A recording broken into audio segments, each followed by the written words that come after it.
তায়েফের কথা ভেবে কাঁদে শুধু দোনয়ন, এমন দরদি পেতে কাঁদে মন অনুক্ষণ, কাঁদে মন অনুক্ষণ। ওহুদে দাঁতহারা আহমদ যখন লৌহ মাখা কিয়ামতে উঠবে তখন, জিহাদ না করে কিভাবে দেখাবে তুমি চাঁদ চেহারা রূপে ওয়াতুল। আল্লাহ রাব্বুল আলামিন বলেন, قل لئن اجتمعت الإنس والجن على أن يأتوا بمثل هذا القرآن لا يأتون بمثله ولو كان بعضهم لبعض ظهيرا। জোরে বলুন আল্লাহু আকবার।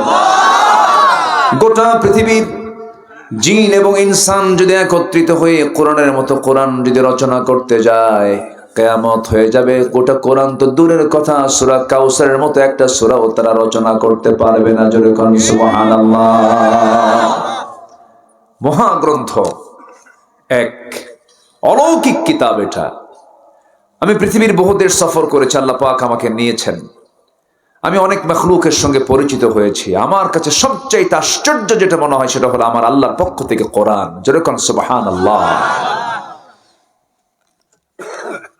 সম্মানিত ভাইয়েরা, আমি কাতার থেকে একবার, কাতারের দোহা থেকে ঢাকা আসছি, দোহা টু ঢাকা। রাতের আকাশে উঠলাম, আসতে নিয়ে সকাল হলো। দেখি যে বিশাল সূর্যের কিরণ বিমানে এসে লাগছে এবং নিচে দেখি বিশাল মেঘমালার একটা বিশাল লম্বা স্তর। আমার চোখ আর পারল না, এত বিশাল লম্বা এই মেঘের স্তর, সাদা কালো বিভিন্ন মেঘ আমার চোখের সামনে ভাসতেছে বিমানে চড়া। ভাবলাম, আল্লাহ, এই মেঘের কি ওজন আছে নাকি? চিন্তা করলাম, ওজন যদি থাকে আর যদি পড়ে যায় তো বিল্ডিং তো একটাও থাকার কথা না। এই চিন্তা করতেছে আমি। চিন্তা করতে করতে ভাবলাম, আল্লাহ, তোমার কোরআনে তুমি কি বলেছো কিনা একটু দেখি। তো খুঁজে খুঁজে দেখি আল্লাহ তাআলা কোরআনে কারিমে আরো ১৫০০ বছর আগে জানিয়ে দিয়েছেন যে মেঘমালার নির্দিষ্ট ওজন আছে, টনকে টন ওজন। মুলেনুম্বাস নামে মেঘমালা আছে, লক্ষ লক্ষ টন। আল্লাহ তাআলা এই মেঘমালাগুলোকে আল্লাহ রাব্বুল আলামিন ঝুলন্ত রেখেছেন আমাদের মাথার উপরে। সুবহানাল্লাহ বলা যাবে না? আল্লাহ রাব্বুল আলামিন বলেন, হুয়াল্লাযী ইউরীকুমুল বারকা খাওফান ওয়া তামআন ওয়া ইউনশিস সাহাবাস সিকাল। জোরে বলুন আল্লাহু আকবার। সূরা রা'দ মেবি 10 কি 12 নম্বর আয়াত হবে এটা। আল্লাহ তাআলা ভারী মেঘমালাকে আমার আকাশ, আমার মাথার উপর আকাশে ঝুলন্ত রেখেছেন। এমন ক্ষমতা একমাত্র কার? আসতে বলবেন না কার? যদি ছেড়ে দেন সব শেষ। মাঝখান দিয়ে একটু একটু ঝাঁকি ঝুঁকি মারলেই তো সব হুঁশ থাকে না। এই তো মাস কয়েক আগে, কয়েক মাস হবে না, কয়েক শুক্রবার আগে ভূমিকম্প হলো না? আদমদিঘি হয়েছে নাকি? টের পাইছিলেন? বেশি টের পাওয়া গেছে হলো ঢাকায়। জি, ঢাকাতে এমন ধাক্কা মারছে, এক ধাক্কায় বিল্ডিং এ একটা মানুষও নাই। ঢাকার সব ফ্ল্যাট থেকে সব ছেলে, মা থেকে মা, সন্তান থেকে স্বামী, বউ থেকে সব থুয়ে মারছে দৌড়। ইয়াউমা ইয়াফিরুল মারউ মিন আখি ওয়া উম্মিহি ওয়া আবিহি। সব দৌড়, দৌড় মেরে সব পড়ে গেছে, চলে গেছে রাস্তায় ফাঁকা। জুতা পায় না খালি পায়? বলেন, জুতা পায় না খালি পায়। গায়ে কোনো কাপড় চোপড় ছিল ভালো? কি ছিল? বড় জোর একটা লুঙ্গি আর না একখান গেঞ্জি, এছাড়া তোর কিছু নাই। দৌড় মেরে রাস্তায় দাঁড়ায় আছে, সব কোন কোন এলাকার, ধানমন্ডি, বাড়িধারা, জুএইচএস, সব ভিআইপি মানুষ, সব হয়ে গেছে ভিআইপি ফকির। সব কি হয়েছে? ফকির। রাস্তায় যে রাস্তায় হয়ে দাঁড়ায় আছে, এই যে দৌড়টা মারলো যে কয়েক সেকেন্ড, মাত্র কয়েক সেকেন্ড ভূমিকম্প হলো, একটা লোক নাই বাড়ি ঘর ছাড়ছে, কার ভয়ে? একটু ভালো করে কম তো, কার ভয়ে? মরার ভয়। ও মরবে না এই জন্য দৌড় মারছে। সম্মানিত ভাইয়েরা, মৃত্যু থেকে কেউ কি বাঁচতে পারবে? আচ্ছা, জান্নাত মনে হয় মরার আগে পাওয়া যায় না, না মরার পরে? আচ্ছা, জান্নাতের লোভ নাই কার এখানে? জান্নাতের লোভ যদি হয় তাহলে মরার লোভ তো থাকা দরকার। আমি রূপক অর্থে বলছি, জান্নাতের লোভ যদি পেতে চায়, জান্নাতের লোভ যদি হয় তাহলে মরার লোভ তো থাকা দরকার। মরলেই তো জান্নাত পাওয়া যাবে, মরলে কি জান্নাত পাওয়া যাবে? মৃত্যু একটা সামনে একটা প্রাচীর হয়ে আছে জান্নাত পাওয়ার ক্ষেত্রে। মরলেই কি জান্নাত অথবা জান্নাতের ফ্লেভার আল্লাহ পাক আমাকে আপনাকে দিয়ে দিবেন। এজন্য শাহাদাতের তামান্না যারা লালন করে মাঠে যারা নামিয়ে পড়ে, তারা কিন্তু মৃত্যুকে পরোয়া করে না। কেন? মরলেই জান্নাতে চলে যাচ্ছে, ঠিক কিনা? তাহলে আল্লাহর ভয়ে কিন্তু দৌড় মারে নাই, দৌড় মারছে কিসের ভয়ে? মরার ভয়ে। যদি আল্লাহর ভয়ে দৌড় মারতো, ওই সময় দৌড় মারতো না, ফজরের দৌড় মেরে মসজিদে যেত, ঠিক কিনা? হয়তোবা ফজরে যদি দৌড় মেরে মসজিদে যেত, আল্লাহ পাক ভূমিকম্প দিতেনি না। আমার কথা কি বুঝতেছেন আপনারা? ভূমিকম্পের মালিক কে? আল্লাহ। ভূমিকম্পের মালিক কে? আল্লাহ তাআলা। ভূমিকম্প কে দেন? আল্লাহ দেন। এটা কি রহমতের? ভালো করে কোন, রহমতের না গজব? গজব। অতিবৃষ্টি গজব, অনাবৃষ্টি গজব। বেশি শীত যেটা হওয়ার কথা ছিল না, এটাও কিন্তু রহমতের মধ্যে পড়ে না, এটা বুঝতে হবে। হঠাৎ করে যে দেশ এত ঠান্ডায় অভ্যস্ত নয়, হঠাৎ করে ঠান্ডা বলে কি রহমত হয়? এগুলো কেন দেন আল্লাহ রাব্বুল আলামিন? বলেন, বান্দারে, সমাজের মধ্যে যখন জেনা বেড়ে যায়, বাদ্যযন্ত্র বেড়ে যায়, সুদের কারবার বেড়ে যায়, এই সমস্ত পচন প্রক্রিয়া যখন সমাজে শুরু হয়ে যায়, আমি আল্লাহ সতর্ক করার জন্য একটা ধাক্কা মারি। ধাক্কা মারে নাই, খালি একটা ঢেউ দিয়ে গেছে, দেখায় গেলাম 1 মিনিট থুইলে কিন্তু তুই শেষ, তোর 14 গোষ্ঠী শেষ, ঠিক কিনা? আমার বন্ধুগণ, সবাই তো দুনিয়া থেকে বিদায় নেবই, কেউ তো বাঁচার জন্য আসে নাই, সবাই মরে যাব। কিন্তু ভূমিকম্প আল্লাহ রাব্বুল আলামিন দেন। এই ভূমিকম্প কিন্তু পৃথিবীতে মানুষ আসার আগে কিন্তু আরো বেশি বেশি ঘন ঘন ভূমিকম্প হতো। বিজ্ঞান বলছে, এই আকাশ এবং জমিন এর মাঝখানে যে মহাশূন্য আছে, এই মহাশূন্য আগে ছিল না। আল্লাহ পাক এটাকে এক জায়গায় লাগানো রেখেছিলেন। এক জায়গায় কি লাগানো রেখেছিলেন? একসঙ্গে লাগানো ছিল। আল্লাহ রাব্বুল আলামিন বলেন, আওয়ালাম ইয়ারাল্লাযীনা কাফারু আন্নাস সামাওয়াতি ওয়াল আরদা কানাতা রাতকান ফাফাতাকনাহুমা ওয়া জাআলনা মিনাল মাই কুল্লা শাইইন হায়্য। জোরে বলুন আল্লাহু আকবার। মানুষকে লক্ষ্য করে দেখে না, আকাশ এবং জমিনকে আমি এক জায়গায় রেখেছিলাম, প্রচন্ড ধাক্কার মধ্য দিয়ে মহাশূন্য সৃষ্টি করেছি। এই প্রচন্ড ধাক্কা আল্লাহ পাক ভূমিকম্প করেছেন, ঘন ঘন এগুলো দিয়েছেন আগে, এখন এটাকে স্থিতিশীল করেছেন পাহাড় দিয়ে। কি দিয়ে বলেন? পাহাড়। পাহাড় আল্লাহ রাব্বুল আলামিন সংযোজন করেছেন।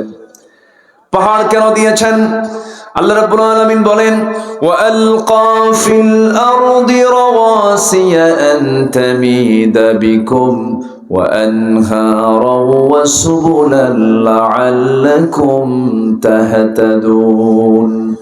আমি আল্লাহ এই জমিনকে সুদৃঢ় রাখার জন্য, মজবুত রাখার জন্য আমি আল্লাহ রাব্বুল আলামিন মাঝে মাঝে পর্বত রেখে দিয়েছে। এটাকে কেন দিয়েছে? জমিন যেন হেলে না যায়, জমিনটা যেন হেলে দুলে না যায়, নড়াচড়া যেন না করে, পেরেকের মতো মাঝে মাঝে আমি আল্লাহ রাব্বুল আলামিন পাহাড় বানিয়েছি।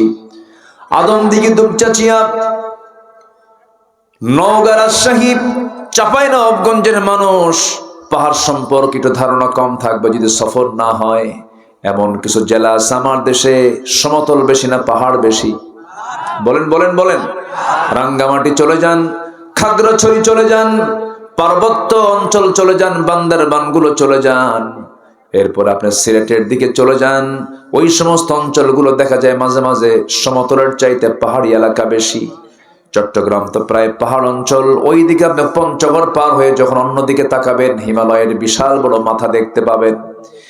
এই যে ঘন ঘন পাহাড়গুলো আল্লাহ রাব্বুল আলামিন দিয়েছেন, কেন দিয়েছেন? এর জন্য কারণ হলো আল্লাহ রাব্বুল আলামিন এটাকে পেরেকের মতো করেছেন যেন পৃথিবীটা যেন আন্দোলিত না হয়, নড়াচড়া না করে, যেন হেলে দুলে না যায়। আমার বন্ধুগণ, যে পাহাড়গুলো আমরা দেখি উপরের অংশ যতটুকু দেখা যায় এটা হলো 10 ভাগ, আর তার ফাউন্ডেশন রেখেছেন 90 ভাগ। একটু আস্তে করেন সুবহানাল্লাহ, জোরে বলেন সুবহানাল্লাহ। সেই মহান রব্বুল আলামিন প্লেটগুলো মাঝে মাঝে একটু সরায়া দেন। পৃথিবীটা, বিজ্ঞানের ধারণা হচ্ছে, মানে আমরা তো অনেকেই জানি না, আমরা যে জমিনে পা রাখি, যে চলাচলা করতেছে, এটা কিন্তু শান্ত না, অশান্ত। প্রচুর নড়াচড়ার একটা জমিন, এটা নড়াচড়া করে অবিরাম, এক রহস্যময় টেকটনিক গতির খেলা এর মধ্যে খেলা চলছে।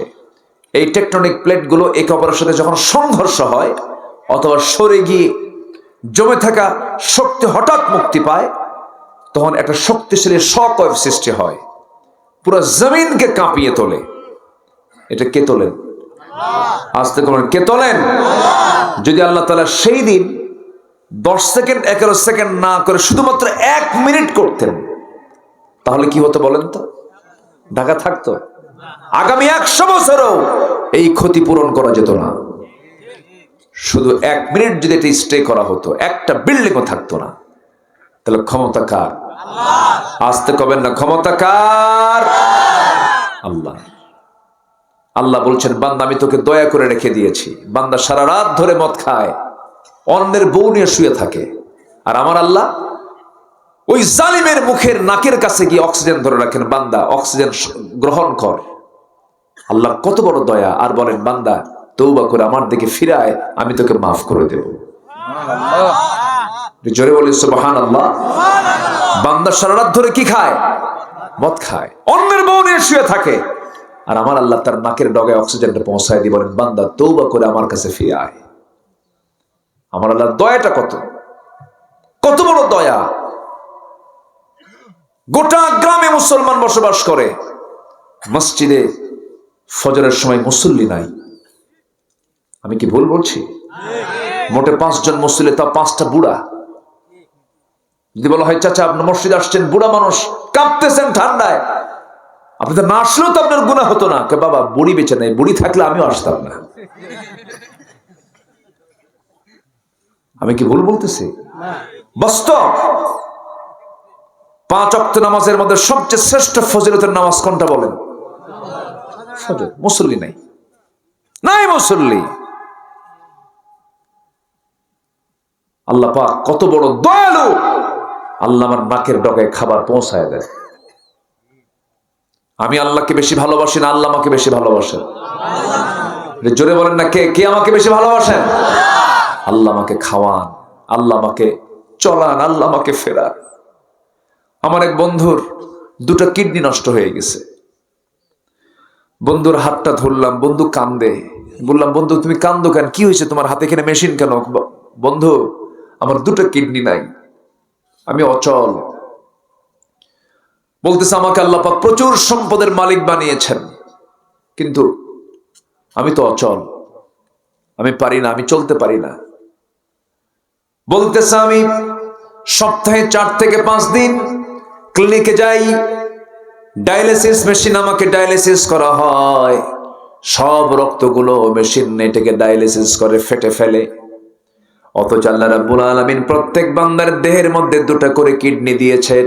একটা কিডনি হলো চলতে দিয়েছেন কয়টা? আস্তে কবেন না, কয়টা দিয়েছেন? একটা চোখ মাঝখানে দিলেও হতো, 2টা চোখ দিয়েছেন। হঠাৎ করে একটা চোখ নষ্ট হলে যেন আরেকটা চোখ নিয়ে থাকতে পারে। আল্লাহ রাব্বুল আলামিন সব ডাবল ডাবল দিয়েছেন। হার্ট হঠাৎ করে ব্লক হয়ে গেল, এই হার্ট বাইপাস সার্জারি করতে হবে, এক্সট্রা করে তারের প্রয়োজন, এক্সট্রা করে রগের প্রয়োজন। গরু দিয়ে হবে না, ছাগল দিয়ে হবে না, বাবার রগ দিয়ে ছেলের হবে না, ছেলের রগ দিয়ে বাবার হবে না। আল্লাহ রাব্বুল আলামিন বলেন, বান্দারে, ডাক্তার যখন তোর এক্সট্রা করে যখন রগের প্রয়োজন মনে করবে, পৃথিবীর কেউ তোকে রগ দিতে পারবে না। আমি আল্লাহ রাব্বুল আলামিন তোর পায়ের দিকে এক্সট্রা করে কিছু এক্সট্রা করে রগ দিয়েছি, পা থেকে কেটে নিয়ে সেই রগ দিয়ে তুই বাইপাস সার্জারি করে নিবি। যেরকম সুবহানাল্লাহ। আল্লাহ আমাকে কি দেন নাই? সব দিয়েছেন। ওই কিডনির ওজন হলো 200 গ্রাম। কয়শো গ্রাম? 200 গ্রাম ওজন একটা করে কিডনির ওজন হলো মাত্র 200 গ্রাম। আর মানুষ যে ওই কিডনির যে কাজ ডায়ালিসিস মেশিন করে, তার ওজন হলো 100 কেজি। মানুষ বানাইছে 100 কেজি, আল্লাহ দিয়েছেন কয়শো গ্রাম? 200 গ্রাম। এমনটা যদি হতো, বান্দারে তুই দুনিয়াতে চলে যা, আমি তোর জন্য কিডনি পরে পাঠায় দেবো, 100 200 কেজি নিয়ে ঘুরবি। পারতাম? ধানের বস্তা নিবেন না কিডনির বস্তা নিবেন? সব শেষ হয়ে যেত। আল্লাহ রাব্বুল আলামিন বলেন, আল্লাযী খালাকাকা ফাসাওয়াকা ফাআদালাকা ফি আইয়ি সূরাতিন মা শাআ রাক্কাবাক। আমি শুধু সৃষ্টি করে নাই, ব্যালেন্স করে দিয়েছি, সমতা বিধান করে দিয়েছি, চলতে ফিরতে একা একা সবকিছু করতে যেন তোর কোনো যেন কষ্ট না হয়।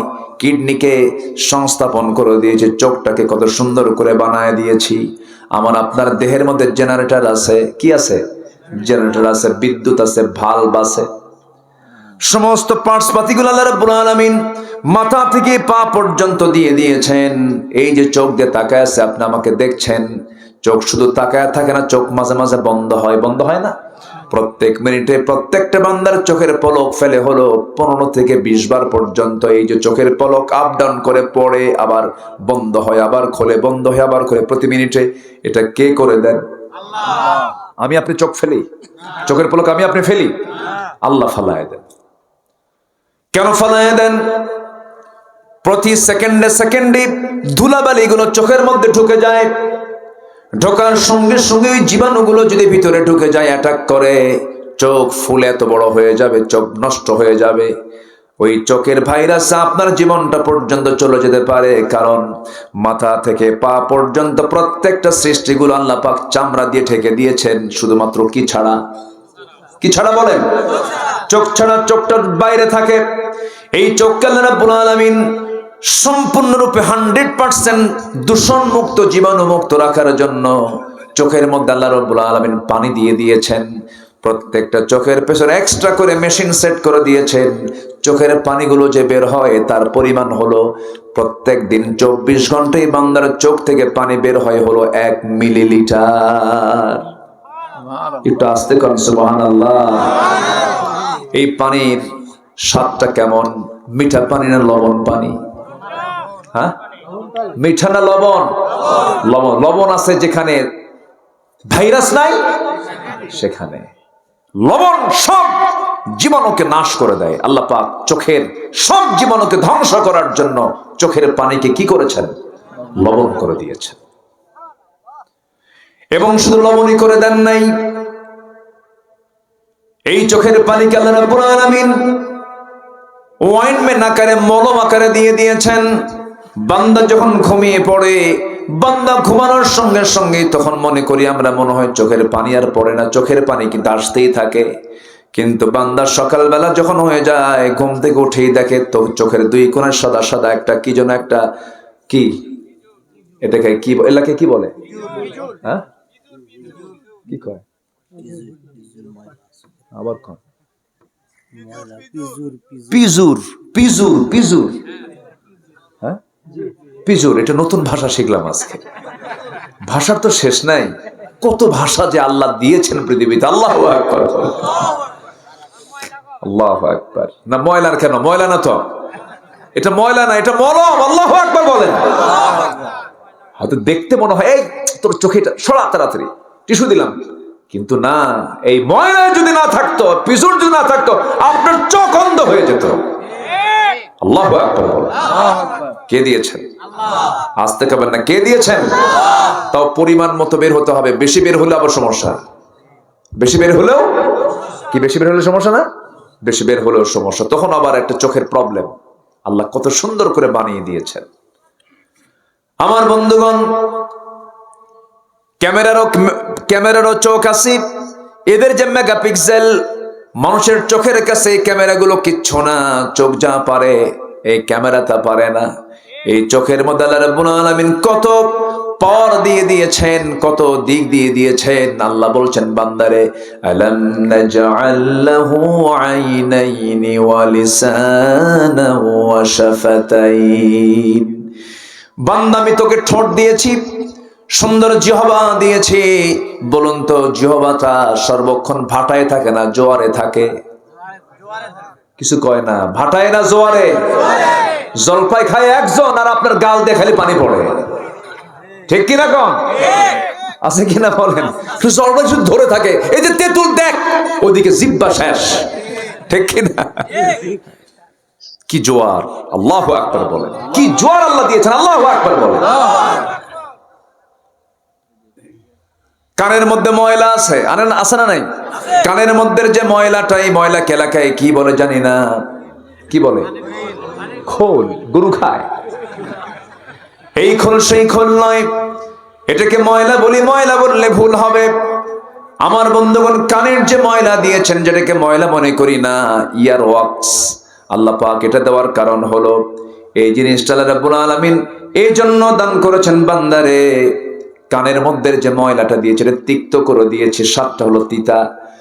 তুই ঘুমিয়ে পড়েছিস, ঘুমানোর পর হঠাৎ করে যদি কোনো পিঁপড়া যদি ভুল করে তোর কানের মধ্যে চলে আসে, যখন তিক্ত ভাবটা দেখবে, ভাববে এটা বেলাইনে আসছি, এটা এসে লাভ নাই, তিতা ব্যাক করে। আর যদি মিষ্টি হতো, সব পিঁপড়া জমা হতো সলিমুদ্দির কানে। ঘুমাও। কি কথা বলছেন না? যেরকম সুবহানাল্লাহ। আল্লাহ যা ম্যানেজমেন্ট করা দরকার সব দিয়ে দিয়েছেন, কোনো কিছু বাদ রাখেন নাই। এরপরও বান্দা কয়, আল্লাহ কি দিছো তুমি আমারে? দেখছেন, আল্লাহ কোনো কিছু দেওয়া বাদ দিয়েছেন? আমাকে বেশি ভালোবাসেন কে? আসতে পারবেন না কে? আল্লাহ বলতেছে, আমি সবাইকে ভালোবাসি না, আমি 8 শ্রেণীকে বিশেষ করে ভালোবাসি না, আর 8 শ্রেণীকে ভালোবাসি। শুনবেন কথাগুলো, সময় লাগবে কিন্তু অনেক। কোন আপত্তি নাই তো? জোরে বলি ইনশাআল্লাহ। আমি তো ছোট বাড়িতে আসি নাই, বড় বাড়িতে আসছি। হ্যাঁ, এটা কোনো ছোট বাড়ি না, কিন্তু এখানে সব বড় বাড়ি। কি এলাকার নাম কি? হ্যাঁ, বড়বড়িয়া। আমি তো এখনো দেখি নাই, আমি ভাবছি বড় বাড়িয়া মনে হয়। আচ্ছা, বড়িয়া। এটা কি হলো বলেন তো? বড়িয়া, বড় বড়িয়া। আচ্ছা, এটার তাফসীর পরে হবে, আমরা আলোচনায় যাই। আচ্ছা, আল্লাহ পাক সবাইকে ভালোবাসেন না। এটা একটা তালিকা দিই, কাদেরকে ভালোবাসেন না এবং কাদেরকে ভালোবাসেন। এটার তালিকা নিয়ে গেলে কেমন হয়? ভালো হয় কিনা বলেন? এই তালিকা নিয়ে চললে পরে আর কোনো টেনশন আছে? আসেন আমরা একটু তালিকায় চলে যাই। আল্লাহ ভালোবাসেন না কাকে? আল্লাহ কাকে ভালোবাসেন না? নাম্বার 1, যারা দাম্ভিক। যারা কি? দাম্ভিক। প্রচন্ড দাম্ভিকতা দেখে, ক্ষমতা পাইলে মনে করে কি হলো রে। আছে না নাই? এই যে সরকার ক্ষমতায় ছিল 16 বছর। কয় বছর ছিল? ফেরাউন পৃথিবীতে বেঁচে ছিল হলো 1600 বছর, আর এরা ছিল 16 বছর। সংখ্যার যে মিল হলো কেমনে বুঝলাম না। আল্লাহ মিলাই দিছে। কম জ্বালান জ্বালাইছে, কম হুজুরদের উপরে যে জ্বালান জ্বলছে বাবা। এরা যে অত্যাচার গুলো করেছে, আলেম, এমন কোন আলেম নাই যা ওদের নির্যাতনের শিকার হয়নি। কওমি বলেন, আলিয়া বলেন, পীরের দরবার বলেন, আর যে দরবারই বলেন, কোন দরবার লম্বা টুপি, খাটো টুপি, জাল টুপি, জুব্বা, পাঞ্জাবি সব ধরে গলে পড়েছে। ঠিক কিনা? হ্যাঁ জি, কি কইলো জানো? ঠিক হয়। ও এলাকার ভাষা। জি, ঠিক হ্যাঁ, মাশাআল্লাহ। ভাষা তো আমার দেশে তো বিভিন্ন ভাষা আসছে। তো আমি লাওসে খাওসে, হ্যাঁ লাওসে খাওসে বা কে গুরু খাবিন তো খাবিন, হ্যাঁ ঠিক আছে না, এরকম করে বলে। ভাষার কত সৌন্দর্য, আল্লাহু আকবার, বলি আলহামদুলিল্লাহ। কম জ্বালান জ্বালাইছে ওরা। 2018 সালে নাটোরে মাহফিল, আমার নাটোর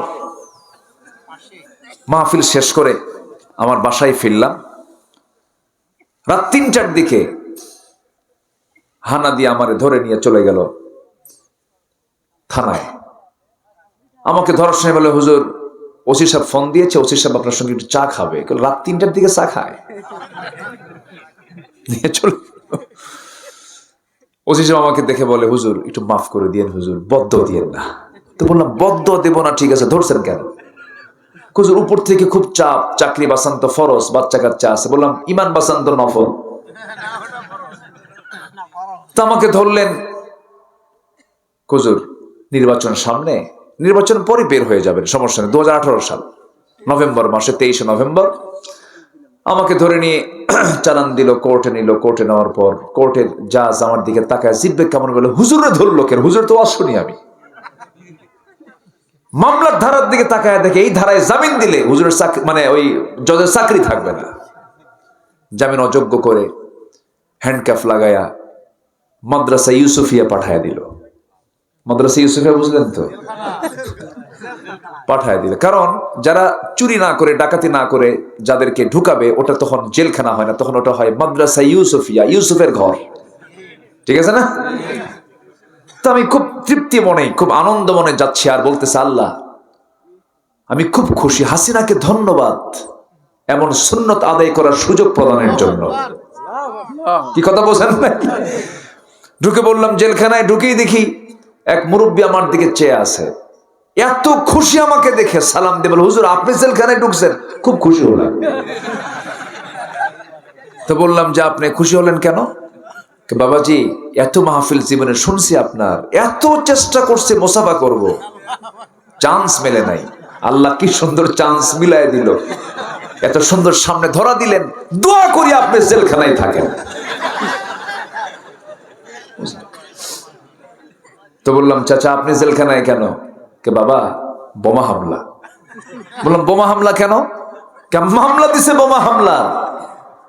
80 বছর বয়সের লোকের নামে যদি বোমা হামলার মামলা হয়, বলেন তো বোমা যদি ওনার হাতে দেওয়া হয়, উনি কি জায়গায় মারবে না মাথায় পড়বে? সে নিজেই তো শেষ হয়ে যাবে। এই চিত্র চিত্রায়িত হয়েছে বিগত 16 বছর। শুধুমাত্র দাম্ভিকতা। আমাকে কে ধরবে, আমাকে কে, কারো পরোয়া করি না আমি। আমার বাপের দেশ, আমার বাপ দেশ স্বাধীন করছে। কইছে না? আমি কি ভুল বলতেছি একটা? এগুলো কি বিনয় না দাম্ভিকতা? আল্লাহ বলছেন, ইন্নাল্লাহ লা ইউহিব্বুল ফারিহিন, আল্লাহ দাম্ভিককে কখনো পছন্দ করেন না। আমরা সম্পদ নিয়ে, ক্ষমতা নিয়ে কখনো দাম্ভিকতা প্রকাশ করব। আজ আছি কাল নাই, এখন আছে পরে নাই। অহংকার করা যাবে না। ফেরাউন যখন বলে ফেললেন রাব্বুকুমুল আলা, সবচেয়ে বড় রব আমি ফেরাউন, আল্লাহ বলল, ফেরাউন সময় আসুক, তোকে পানিতে চুবাবো। তোকে পানিতে চুবান নাই? চুবাইছেন। এই ফেরাউন কম কিছু করে নাই, বহু অত্যাচার করেছে, ভালো ভালো বান্দাদের বিরুদ্ধে বহু মামলা দিয়েছে, কুৎসা রটনা করেছে। মূসা আলাইহিস সালামের বিরুদ্ধে একটা নেগেটিভ মন্তব্য চতুর্দিকে ছড়িয়ে দিল। সে কি বলে বেড়ালো? সে বলল, মূসা যদি আল্লাহর নবী হয়, ওর মধ্যে একটা সমস্যা আছে, শারীরিক সমস্যা আছে। কি? 5 শিরা ব্যারাম না 1 শিরা ব্যারাম না কি কয়? 5 শিরা কয় না 1 শিরা কয়? ও 5 শিরা একটা এলাকার নাম আছে, আছে না? একটা এলাকার নাম আছে। ওটা জয়পুরহাট রোডে, কোন একটা রোডে আছে মনে হয়। আমার বন্ধুগণ, অর্থাৎ আল্লাহ রাব্বুল আলামিন যে অন্ডকোষ দিয়েছেন বান্দাকে, ফেরাউন বলে ফেললো মুসার তো একটা অন্ডকোষ ছোট একটা বড়, ও কেমন আল্লাহর নবী হয়?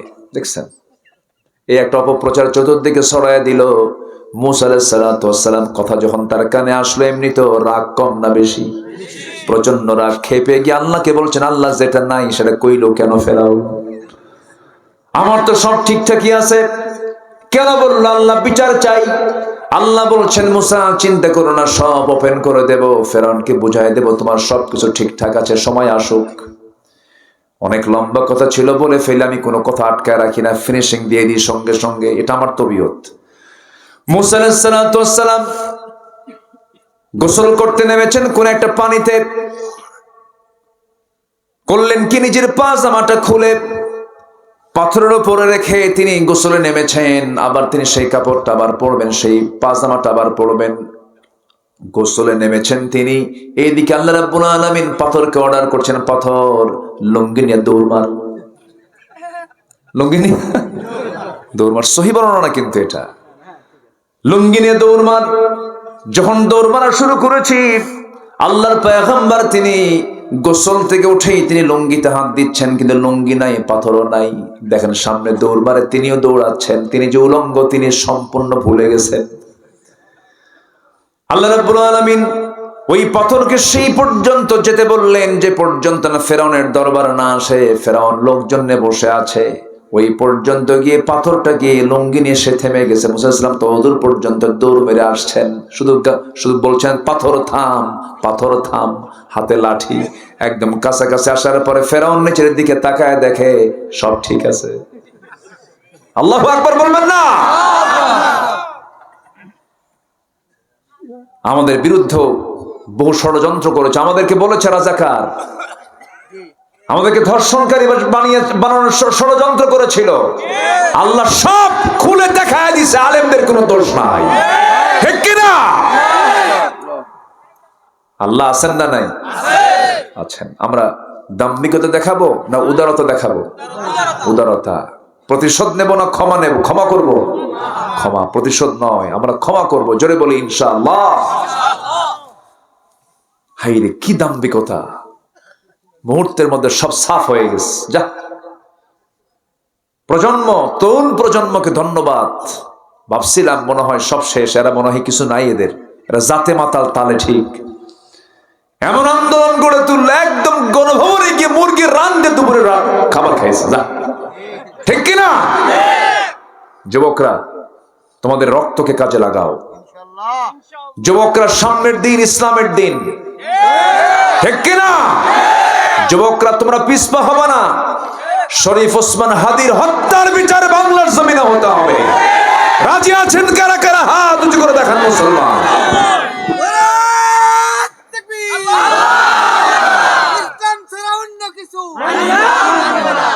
আল্লাহ কবুল করুন, জোরে বলি আমিন। কষ্ট হচ্ছে মনে হয় আপনাদের, আলোচনা চালাবো চালাবো। ফজর নামাজ পড়ে যাবেন, এ তো মেরে ফেরার ষড়যন্ত্র দেখতেছি। অনেক সুন্দর, বলি আলহামদুলিল্লাহ।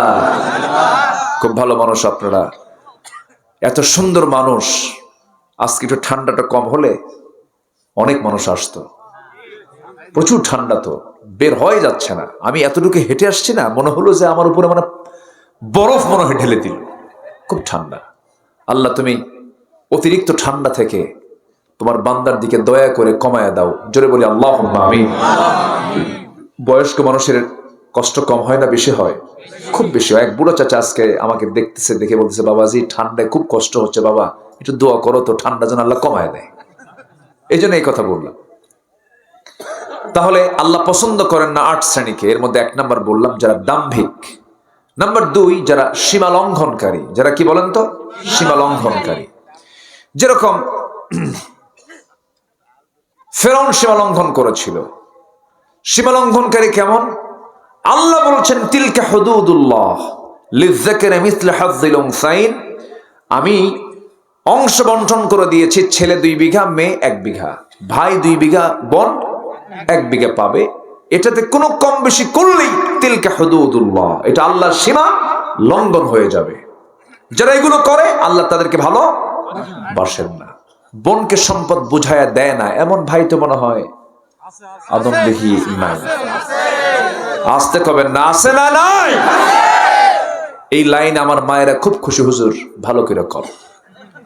কিছু ভাই এখানে বসেও আছে, কি এরকম হয়তো বলতে পারে। আচ্ছা, এখন মনে মনে হয়তো ভাবতেছেন হুজুর এমন লাইন ধরলেন আমার তো জমি বের হয়ে যাবে, এখন আমি উঠে যাই। এরকম চিন্তা যদি কেউ করেন তাহলে এখন চলে যান। এরকম কেউ আছেন নাকি? বসেন। এই ওঠে কেন?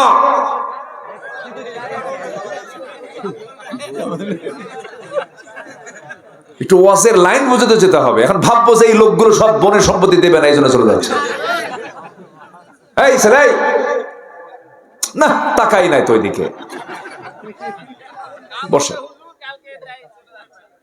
যে অনেক রাত হয়েছে, আমি কষ্ট দিচ্ছি আপনাদের না?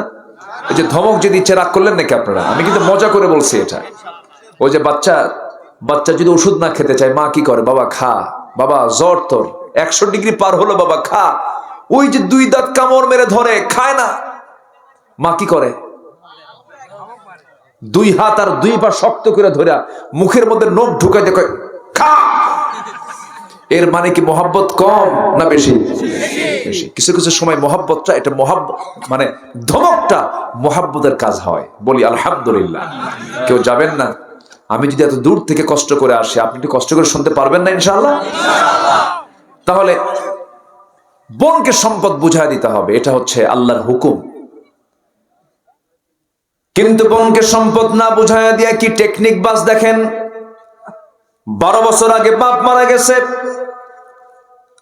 বোনের সম্পত্তি বুঝায় দেয় না। বোনের যে অংশটুকু 10-12 বিঘা জমি, সেখানে ধান লাগায়, সেই ধান গোলায় তোলে, সেই ধান বিক্রি করে আবার ওমরায় যায়। কোথায় যায় বলেন? আল্লাহর কাজ, ওমরায় চলে যায়। ওমরায় গিয়ে বোনটার জন্য আজওয়া খেজুর কেনে, বোনটার জন্য জমজম পানি নেয়। এরপরে মদিনায় এসে একটা স্বর্ণের একটা চেন, গলার একটা চেন বোনের জন্য নেয়। বোন পাবে 1 কোটি টাকার সম্পদ, বোনের জন্য নিচে একটা 2 লাখ টাকার চেন। চেন নিয়ে দেশে ফেরার পরে বোনকে ডাক দিয়ে বলে, বোন আমার তাড়াতাড়ি আসো, তোমার জন্য মক্কা মদিনায় দোয়া করে আসছি। বোন তো নরম, বোনেরা খুব সাদা মাটা হয়, নরম চিত্তের হয়। বাবা নাই, মা নাই, ভাইয়ের বাড়ি ভাই একটা ডাক মারলেই চলে যায়। যায় না? যায় না? বোনরা ভাইকে খুব ভালোবাসে, কিন্তু ভাইরা বোনকে তেমন ভালোবাসে না। এটা বাস্তব। কিন্তু অনেক বড় কষ্টের চাপা আছে। অনেক মা বোন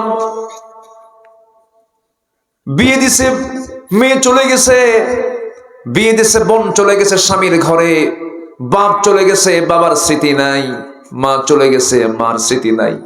সেই বাপ মাকে স্মরণ করার জন্য বাড়িতে আসতে চায়, কিন্তু ভাইদের এমন খারাপ আচরণ, সম্পত্তি নিয়ে এমন ধরনের প্যাঁচ লাগায় দেয়, বোন তিলে তিলে সব সহ্য করে, কিন্তু একটা কথা কাউকে বলতেও পারে না। এমন অসংখ্য কষ্ট নিয়ে থাকা বোন সমাজে আছে না নাই? তিলকা হুদুদুল্লাহ, সীমা লঙ্ঘন করা যাবে না। একই থলে থেকে, একই মার পেট থেকে সন্তান, ছেলে হয়েছে, মেয়ে হয়েছে, ভাই বোন হয়ে দুনিয়াতে এসেছে, দেখেন তাও কত বড় ষড়যন্ত্র। বোনটাকে ডাক দিয়ে বলে, বোন ওমরা করে আসলাম, তাড়াতাড়ি আসো। বোন আসার সঙ্গে সঙ্গে বলে, বোন এই যে জমজম পান করো, আজওয়া খেজুরটা খাও, তোমার জন্য আনছি, তোমার জন্য মক্কা মদিনায় দোয়া করে আসলাম। আর তোমার জন্য একটা স্বর্ণের চেন, সোনার মদিনা থেকে সোনা আনছি, গলাটা আগায় দাও। গলায় দিয়া সুন্দর করে পাশে বোনকে বলে, বসে দিয়ে বলে, বোন একটা কথা বলি, কি রাগ করবে না? না, অংশ নিলে কিন্তু ধ্বংস হয়। কত বড় বাটপা! এ আছে কিনা বলেন? আছে কিনা? আমার বন্ধুগণ, আল্লাহ রাব্বুল আলামিন বলেন, ওয়াকাতিলু ফি সাবিলিল্লাহিল্লাযীনা ইউকাতিলুনাকুম ওয়া লা তা'তাদু ইন্নাল্লাহা লা ইউহিব্বুল মু'তাদিন। জোরে বলুন আল্লাহু আকবার। একটু কান লাগায় শুনবেন কথাগুলো। নাম্বার 3, যারা কাফের তাদেরকে আল্লাহ পাক ভালোবাসেন না। قل أطيعوا الله والرسول فإن الله لا يحب الكافرين। জোরে বলুন আল্লাহু আকবার। নাম্বার 4 হলো অকৃতজ্ঞ পাপাচারী যারা তাদেরকে ভালোবাসেন না। ইন্নাল্লাহা লা ইউহিব্বু কুল্লা কাফফারিন আথীম। জোরে বলুন আল্লাহু আকবার। নাম্বার 5 হলো যারা অহংকারী। টাকার অহংকার আছে না নাই? দাম্ভিক এক জিনিস, অহংকার আরেক জিনিস। কিন্তু অহংকার হলো টাকার অহংকার, চেহারার অহংকার। বইয়ের চেহারা একটু হলদেটে কালার, সুন্দর চেহারা, চামড়া একটু সাদা চামড়া, বউটা দেখতে সুন্দর, হয়তো স্বামীটা দেখতে কালো, বিয়ে শাদী হয়ে গেছে, কালো ধরার হয়তো ফয়সালা করে দিয়েছেন আল্লাহ তাআলা। কিন্তু কিছু কিছু মহিলা আছে দেখবেন চেহারার বড়াই করে। আসতে কবেন না, আছে না নাই? একটু গন্ডগোল লাগলে স্বামীকে ধমক দিয়ে বলে, শোনো তোমার চেহারার দিকে তাকায় দেখো, আমার চেহারার দিকে তাকায় দেখো, তোমার সঙ্গে আমার সংসার হচ্ছে তোমার 14 গোষ্ঠীর কপাল। আছে না নাই বলেন? এগুলো অহংকার। কিচ্ছু নাই, স্কিন ক্যান্সার হয়ে গেলে সব সমান হয়ে যাবে, সব শেষ হয়ে যাবে। চেহারার বড়াই করা যাবে না, সম্পদের বড়াই করা যাবে না। আমার নিজ চোখে দেখা, আমার গ্রামে একটা মানুষ আমি নিজের চোখে দেখেছি, ভয়ে তার দরজার সামনে কেউ যেতে যাওয়ার সাহস পেত না, এত সম্পদ তার ছিল। আমার নিজের চোখে দেখা সেই লোকটা শেষে মানুষের দ্বারে দ্বারে ভিক্ষা করে দুনিয়া থেকে বিদায় নিয়েছে। বহু নজির আছে না নাই বলেন?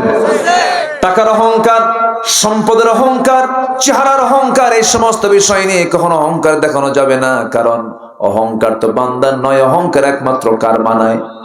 আসতে বলবেন না, কার মানায়? আল্লাহ রাব্বুল আলামিন সুন্দর করে বলছেন, ইন্নাল্লাহা লা ইউহিব্বু ইন্নাল্লাহা লা ইউহিব্বু মান কানা মুখতালান ফখুরা। জোরে বলুন আল্লাহু আকবার। নাম্বার 6 হলো যারা খেয়ানতকারী, অর্থাৎ আমানতের খেয়ানত যারা করে। ক্ষমতা পেয়েছে, ক্ষমতা একটা আমানত, এটার যারা খেয়ানত করবে তারা আল্লাহর অপছন্দের বান্দা। রাষ্ট্র ক্ষমতা যে পাবে তার জন্য কি এটা আমানত না? বলেন কি এটা কি ছোটখাটো আমানত? অনেক বড় আমানত। সাইয়েদনা ওমর ফারুকের গোটা রাত ঘুম হতো না, রাত্রিবেলা ঘুমাতে পারতেন না। রাত্রিবেলায় তিনি খালি পায়ে হাঁটতেন। কোন এক রাতের আধারে খালি পায়ে হাঁটতেছেন, পাহাড়িয়া রাস্তায়, পাথরওয়ালা রাস্তায় হাঁটতেছেন। একজন দেখে বলছে, ওমর ফারুক খালি পায়ে হাঁটলে তো আপনার পা ফেটে যাবে পাথরের আঘাতে। তিনি বলছেন, ও আমার ভাই, খালি পায়ে না হেঁটে যদি জুতা পায়ে হাঁটি, জুতার খড়মের আঘাতে পাথরের সঙ্গে একটা ধাক্কা লেগে একটা আওয়াজ হবে, আর সে আওয়াজে যদি আমার দেশের নাগরিকেরা যদি ঘুমের ব্যাঘাত হয়, কিয়ামতের দিন আমাকে আসামির কাঠগড়ায় দাঁড়িয়ে তারা জবাব দিতে হবে। কি চেতনা তাদের মধ্যে লালন হতো। রাতের আধারে ওমর ফারুক জনগণকে দেখতে যেতেন। একদিন তিনি বের হলেন, প্রত্যন্ত গ্রামের মধ্যে চলে গেলেন। গ্রামের মধ্যে যাওয়ার পর এক বুড়ি মহিলার ঘর দেখতে পেলেন। বুড়ি মহিলার সামনে গিয়ে দাঁড়ালেন, বলছেন, বুড়িমা কেমন আছেন? ভালো নাই কেন? ওমর দেখেন আমাদেরকে। কার সামনে কয়?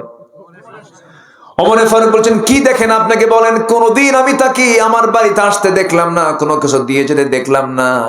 তিনি বলছেন, আপনার এত দূরে বাড়ি, আপনার এত দূরে ওমর আসবে কেমনে?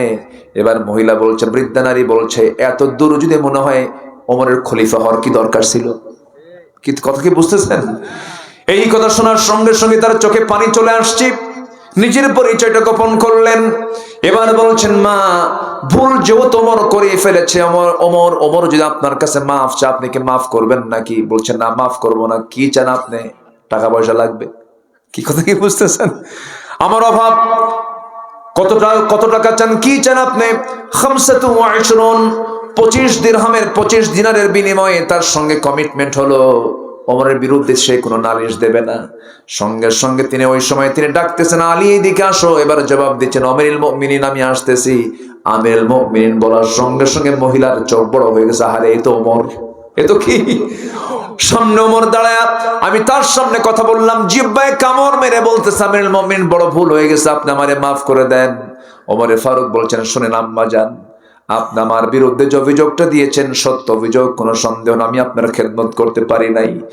যেহেতু আমি মামলা এখানে ডিসমিস করতে চাচ্ছি, এখানে ফয়সালা করতে চাচ্ছি, এই যে 25 দিরহামটা দিলাম, 25 দিনারটা আপনাকে দিলাম, আপনি আমাকে লিখিত করে দেন। নিজের জামা ছিঁড়ে ফেলে দিয়া সেই জামাটা ছিঁড়ে ফেলে বলছে, মা এই জায়গায় লিখে দেন, 25 দিনারের বিনিময়ে ওমরের উপর অভিযোগটা আমি তুলে নিলাম, উইথড্র করে নিলাম। ওই চিঠিখানা নিয়ে বাড়িতে গিয়ে পরিবারকে ডাক দিয়ে বলছে, পরিবারের যেদিন ওমরের মৃত্যু হয়ে যাবে, ওমরের মৃত্যুর কাপড়ের সাথে তোমরা এই চিঠিটা দিয়ে দিবা। আমি আল্লাহকে হাসরের দিন দেখায় বলবো, আল্লাহ, জনগণ আমাকে এই চিঠি লিখে আমাকে বলেছে আমার বিরুদ্ধে তাদের কোনো অভিযোগ নাই, তুমি আল্লাহ আমাকে মাফ করে দিবা। সুবহানাল্লাহ। এটার নাম আমানত। এটার নাম কি? আমানত। আর বিগত সরকার 16 বছরে 28 লক্ষ কোটি টাকা দেশ থেকে পাচার করে নিয়ে চলে গেছে। কি আমানত রক্ষা করছে না? বদমাইশ গুলো। কথা বলবো? কথা সবাই শুনতে রাজি আছেন? জোরে বলি ইনশাআল্লাহ। ওমরে ফারুক রাদিয়াল্লাহু তাআলা আনহু, আল্লাহু আকবার, কি ছিলেন তিনি! আমার বন্ধুগণ, রাষ্ট্রের থেকে তিনি একটা বোতল মিসকাম্বর, এটা কি মিসকাম্বর মানে কি বুঝতেছেন তো? আতর। আতর, মিসকাম্বর একটা দামি আতর তিনি পেয়েছেন। রাষ্ট্র থেকে এক বোতল সেই আতরটা নিয়ে আসলেন, কিন্তু একা না, উনি সহ 5 জনের ভাগ সেখানে আছে। 5টা ঘর সহ, ওনার ঘর সহ আরো কয়টা ঘর? 4টা ঘর, মোট 5টা ঘরের সমান ভাগে ভাগ করতে হবে। সেই মিসকাম্বরের শিশিটা নিয়ে এসে বউয়ের হাতে দিয়ে বলছে, বউ আমার, সুন্দর করে 5টা ভাগ করো। কিছুক্ষণ পর বলছে, আমার স্ত্রী, মন খারাপ করবে না, আমি তোমাকে ভাগ করতে দেব না, তুমি আমাকে দাও। উনি সেই আতরের শিশিটা নিয়ে প্রতিবেশীর ঘরে গিয়ে বলছেন, প্রতিবেশী, 5টা ভাগ করে একটা ভাগ আমাকে দিয়ে দাও। তার অংশের আতরটুকু নিয়ে, শিশিটা নিয়ে এবার তিনি চলে এসে বলছে, আমার স্ত্রী, এই যে আতরের অংশটুকু আমি পেয়েছি, তোমাকে এখন দিচ্ছি। আল্লাহর কসম, তোমাকে আমি অবিশ্বাস করি নাই, কিন্তু আমি তোমাকে মাপতে দিলাম না কেন? তোমাকে ভাগ করতে দিলাম না কেন? কারণ এই আতর তো তরল জিনিস, আতর তো লিকুইড জিনিস, সেটাকে ভাগ করতে গেলে সমান ভাগে ভাগ হবে, কিন্তু ভাগ করতে নিয়ে তুমি আতরের শিশির উপরে কিছু তোমার হাত দিয়া যে একটু কম বেশি করে মুছে নিবা, মুছে তোমার গায়ে লাগাবা, এতটুকুন অংশ বেশি আসুক, এটা আমাদের মধ্যে বেশি আসুক চাই নাই মনে করে শিশি আতরের ভাগ করার দায়িত্ব আমি অন্যের কাঁধে চাপায়া দিয়েছি। জোরে বলেন সুবহানাল্লাহ। জান্নাত কত স্পর্শকাতর বিষয়। জান্নাত কি এত সস্তা ভাই? আমার ভাইয়েরা, একটু কান লাগাবেন, কখনো খেয়ানত করা যাবে না, আমানত রক্ষা করতে হবে।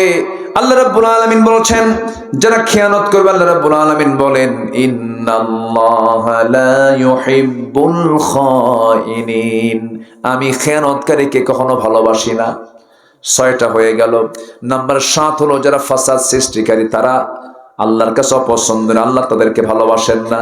আল্লাহ রাব্বুল আলামিন বলছেন, আল্লাহু লা ইউহিব্বুল ফাসাদ, আল্লাহ পাক ফাসাদ সৃষ্টিকারীকে কখনো ভালোবাসেন না। নাম্বার 8 হলো, যারা অপচয় করবে, আল্লাহ পাক তাদেরকে পছন্দ করেন না, ভালোবাসেন না। বিড়ি খাওয়া মিতব্যয় না অপচয়? কিচ্ছু কয় না, জায়গায় হাত দিছি তো। একটু বলেন তো, বিড়ি খাওয়া মিতব্যয় না অপচয়? বলেন বলেন বলেন বলেন। আমার দেশে প্রধান খাদ্য কি, ভাত না বিড়ি? ভালো করে কম। আমার দেশে প্রধান খাবার দিন শুরু হয় ভাত দিয়া না বিড়ি দিয়া? ভাত দিয়া। রাত 3টায় ঘুম ধরে না, রাত 2টার দিকে উঠে বিশাল টেনশন, হাই ডিগ্রি হয়ে গেছে, হাই প্রেসার হয়ে গেছে, টিকতে পারছে না, বলে, বাজান বিড়ি টান, দিলা খান টান, বাজান বিড়ি টান, টান দিলা খান। টান দিয়ে মাথা ফ্রেশ করে ফেললো। এই যে আপনি ধোঁয়াগুলো লাঞ্চের মধ্যে দিলেন, লাঞ্চটা ফ্রেশ বানায় দিয়েছেন কে? আর বিড়ি খেয়ে নষ্ট করলো কে? আল্লাহ। আল্লাহ নষ্ট করছে? নষ্ট করা যাবে না, বরং এখন বলেন তো, বিড়ি খাওয়াটা মিতব্যয় না অপচয়? মারাত্মক অপচয়, এত বড় ক্ষতি। মাহফিলের অনেকে প্রশ্ন করে, হুজুর বিড়ি খাওয়া জায়েজ না, জায়েজ কিনা বলেন? উনি তো বিড়ি খানই, আবার মাহফিলে এসে জায়েজের চেষ্টায় থাকেন। না না, বিড়ি খাওয়ার কত বড় ক্ষতি এটা হুজুর বেশি জানে না, ডাক্তাররা বেশি জানে। ডাক্তাররা বেশি জানে। ডাক্তাররা বলতেছে, বিড়ি খেলে ক্যান্সার হয়, বিড়ি খেলে লাংস পচে যায়, বিড়ি খেলে পরে ঠোঁট এমনকি ইনফেকশন হয়, গালের মধ্যে ক্যান্সার হয়ে যায়, জিহ্বা ক্যান্সার হয়ে যায়, হৃদরোগ বাড়ে, হার্ট স্ট্রোক হয়, যৌন রোগের কারণ হয়। এত বড় এত বড় বড় ক্ষতি হওয়ার পরও বলে হুজুর বিড়ি খাওয়া কি জায়েজ আছে নাকি? দেখছেন কথা, প্রশ্ন হলো এটা, বলেন তো। আমার বন্ধুগণ, অপচয় করা যাবে না। এমন লোক আমার দেশে আছে সারা জীবন বিড়ি খাওয়ার পরিমাণ যদি যোগ করা হয় লক্ষ লক্ষ টাকা বিড়ির পিছনে খরচ করেছে। আসতে কবে না, আছে না নাই? 50 বছরও যদি বিড়ি খায়, প্রত্যেকটা দিন যদি একটা করে সিগারেটের প্যাকেট যদি চলে, গোল্ড লিফ, আর কি আছে, বেনসন, আর কি স্টার, আর কি, মোটামুটি ভালোই জানেন দেখি আপনারা। আচ্ছা, এই যে বিড়ির প্যাকেট গুলো আছে, দৈনন্দিন 200 টাকা করে খরচ করা যদি হয়, বছরে মাসে হয় 6000, এক বছর হয় 6/72,000। অনেকে আছে 1 লক্ষ টাকাও খরচ করে। 1 লক্ষ টাকা আপনি খরচ করেন বিড়ি খাওয়ার পিছনে, ধোঁয়ার পিছনে, মনে হয় আল্লাহ ধরবে না? হাসতে খাওয়াই, দেখেন হাসতে। আমার দাওয়াত দেন আর না দেন ভাই, আমি কিছু হক কথা বলে যাবোই ভাই। কি কথা কি বুঝতেছেন আপনারা? এলে করা যাবে না। অপচয় মারাত্মক অপরাধ। 1 টাকাও অপচয়, 1 কোটিও কি অপচয়। অপচয় আমরা করব না, জোরে বলি ইনশাআল্লাহ। আল্লাহ রাব্বুল আলামিন বলেন, ওয়ালা তুসরিফু ইন্নাহু লা ইউহিব্বুল মুসরিফিন। আল্লাহ পাক অপচয়কারীকে কখনো ভালোবাসেন না। ভালোবাসেন না, 8টা চলে গেল, এখন ভালোবাসেন 8 জনকে। শুনবেন না? সবাইকে শুনবেন? কিন্তু ঘড়ি আজকে এত ঘুরতেছে কেন বুঝলাম না, এত দ্রুত সময় চলে যাচ্ছে। আমি তো বেকায়দে পড়ে গেলাম, এখনো বহু পয়েন্ট পড়ে আছে, রাতও আছে ইনশাআল্লাহ। কোনো সমস্যা নাই তো? মাহফিলে মা বোন আসছে তো না? মাহফিলে মা বোন আসছে না? আসছে। আচ্ছা বলেন তো, একটা প্রশ্ন করব, বোরকাওয়ালি হওয়া দরকার না পর্দাওয়ালি হওয়া দরকার? এখন সমাজে বোরকা না পর্দা? আজকে সমাজে কি পর্দাওয়ালি না বোরকাওয়ালি? বোরকাওয়ালি। সে বোরকার কত ডিজাইন, কইছে একজন, দেখছেন? তাহলে বোরকার মধ্যে কি আকর্ষণ দেখেন। বোরকার গায়ে আবার আয়না লাগানো। কি লাগানো? আয়না, মানে আসো। এই বোরকা পরা যাবে না। বোরকাটা হতে হবে ঢাকানো, বোরকাটা পড়তে হবে শালীনপূর্ণ। বোরকাটা টাইট না ঢিলা হবে? ঢিলা হবে, টাইট ফিটিং বোরকা পরা যাবে না। বোরকা তো পরে আবার বোরকার পিছনে দড়ি লাগায় রাখে। এই সমস্ত বোরকা পর্দার জন্য নয়। যে বোরকা পর্দার জন্য, সেই জাতীয় বোরকা পড়তে হবে, মাথা থেকে পা পর্যন্ত ঢেকে ফেলতে হবে, যেন কাল গোরাব কাকের মতো যেন দেখা যায়। পরপুরুষ থেকে বাঁচার চেষ্টা করতে হবে, বদনজর থেকে বাঁচার চেষ্টা করতে হবে। আপনার দিকে যদি বদনজর দেয়, আপনার সৌন্দর্য নষ্ট হয়ে যাবে। আপনি কেন সৌন্দর্য আপনি অন্যের সামনে প্রকাশ করবেন? এরপরে পর্দার বিষয়টা বিশেষ করে দূরের পুরুষের সঙ্গে পর্দার চাইতে নিজের পুরুষের সঙ্গে পর্দাটা বেশি জরুরি। যেমন খালাতো ভাই, মামাতো ভাই, দুলা ভাই, আছে না নাই? এই সমস্ত আত্মীয় স্বজনদের সঙ্গে পর্দা করাটা বেশি জরুরি, কারণ এখানেই বড় ক্ষতি হওয়ার সম্ভাবনা থাকে। কিছু কিছু দুলাভাই আছে, শালিকে সিমটি না মারলে আরামই পায় না। বদমাইশ কিছু দুলাভাই আছে না নাই বলেন তো? খুব সাবধান যারা শালিকে আছেন, খুব সাবধান, দুলাভাই থেকে দূরে থাকার চেষ্টা করবেন। এটা মারাত্মক আজরাইল, এটা ডেঞ্জারাস। এটা দুলাভাইয়ের আক্রমণ থেকে বাঁচতে হবে। এরপরে দুলাভাইয়ের হুন্ডায় চড়া যাবে না। দুলাভাই কয়, এই হুন্ডায় ওঠ, মারে ধমক। শালি কি কবে, ভাই না উঠি ওঠ, জোর করে হুন্ডায় তোলে। শালি মনে করে দুলাভাই মানুষ না উঠলে তো মন খারাপ করবে, পিছনে ওঠে, কিন্তু মাঝখানে গ্যাপ রাখে যেন গায়ের সঙ্গে গা না লাগে। দুলাভাই এমন সামনে যে এমন ব্রেক মারে, গ্যাপ পূরণ করে। খুব দুষ্ট।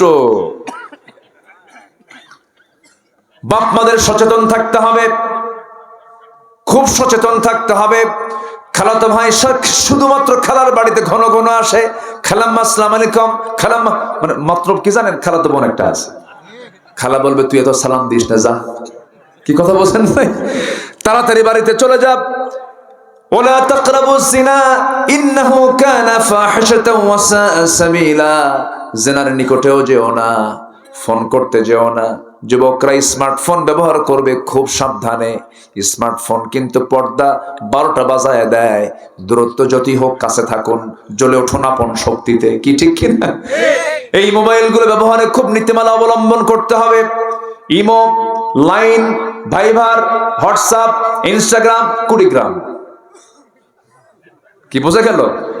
সব অ্যাপস গুলোকে নেগেটিভ করতে হবে ফিমেলদের জন্য, মেয়েদের জন্য। মেয়েরা মেয়ের সঙ্গে কথা বলুক, সমস্যা নাই, কিন্তু পুরুষ পুরুষের সঙ্গে কথা বলবে, সমস্যা নাই, কিন্তু পুরুষ নারী হলেই প্যাঁচ আছে না নাই?